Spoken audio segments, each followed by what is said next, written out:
दोस्तों, पंजाब का नाम सुनकर जहन में जो तस्वीर उभरती है वो एक सरसब्ज व शादाब इलाके की है, जहाँ 6 दरिया बहते हैं। जगह जगह नहरें चांदी बखेरती और फसलें सोना उगलती हैं। लेकिन पंजाब की ये तस्वीर कदीम नहीं है। पुराने ज़माने में पंजाब ज़राअत के लिए नहीं जाना जाता था और इसके रकबे का बेशतर हिस्सा गैर आबाद या रक्कड़ कहलाता था।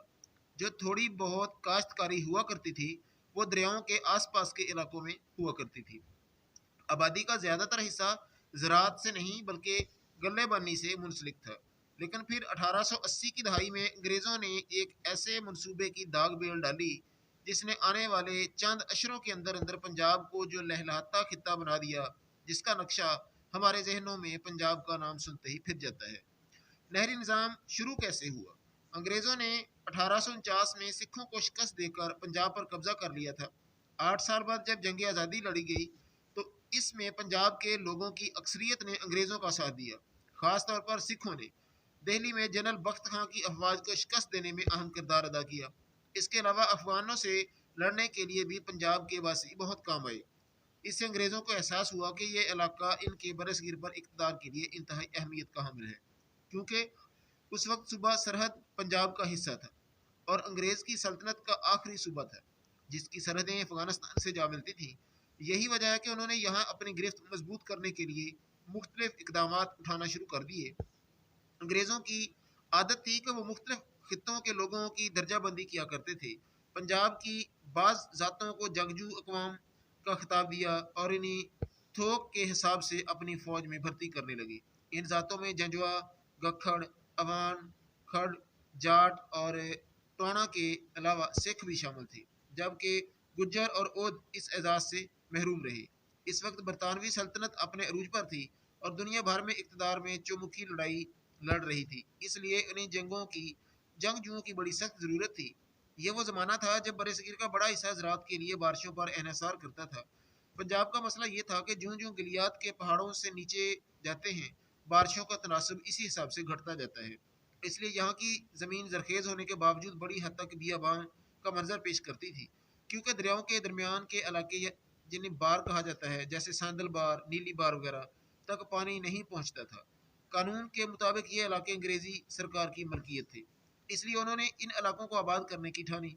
अंग्रेज़ों को अर्जियाती सर्वे से मालूम हुआ कि इस इलाके में नहरें आसानी से खोदी जा सकती हैं, क्योंकि पोठोहार के बाद एक बतदरीज ढलवान है जो सिंध तक चली गई है।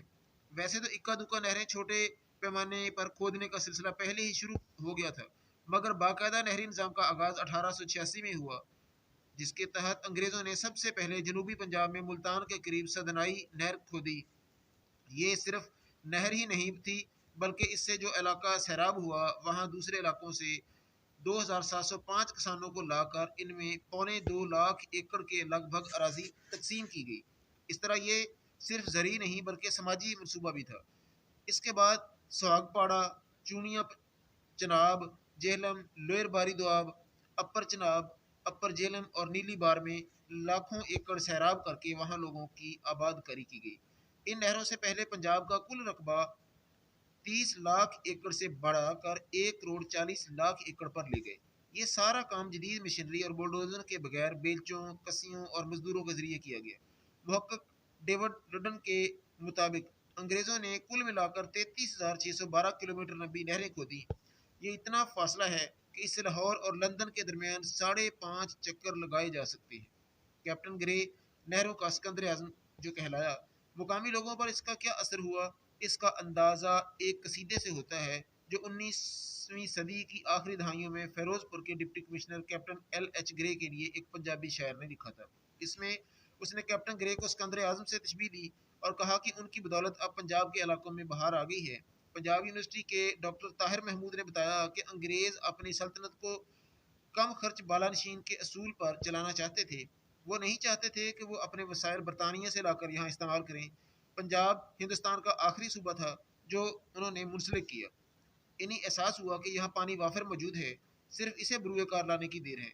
दरियाओं के बीच में बार के इलाकों में ज़्यादातर चरवाहे आबाद थे, इसलिए अंग्रेज़ों ने वस्ती गुंजान आबाद इलाकों से लोगों को मुंतखब करके इनकी आबादकारी की और इन्हीं मुरब्बों के हिसाब से ज़मीन दी, ताकि वस्ती ज़िलों में आबादी का दबाव भी कम हो, हुकूमत को मालिया और आबियाना की मद में आमदन भी हो اور مقامی لوگ زیادہ وفادار ہو جائیں۔ انگریزوں نے کوئی نہر اس وقت تک نہیں کھودی جب تک ان کا منافع بخش ہونا پہلے سے ثابت نہ ہو گیا۔ بعض منصوبے پہلے ہی سال 40% منافع دینے لگے اور 2-3 سال کے اندر ہی انہوں نے اپنی قیمت پوری کر لی۔ یہ قیمت مقامی کسانوں سے مالیہ اور آبیانہ کی مد میں وصول کی جاتی تھی۔ ناظرین، اگر آپ کو یہ ویڈیو اچھی لگی ہو تو اسے لائک اور چینل کو سبسکرائب ضرور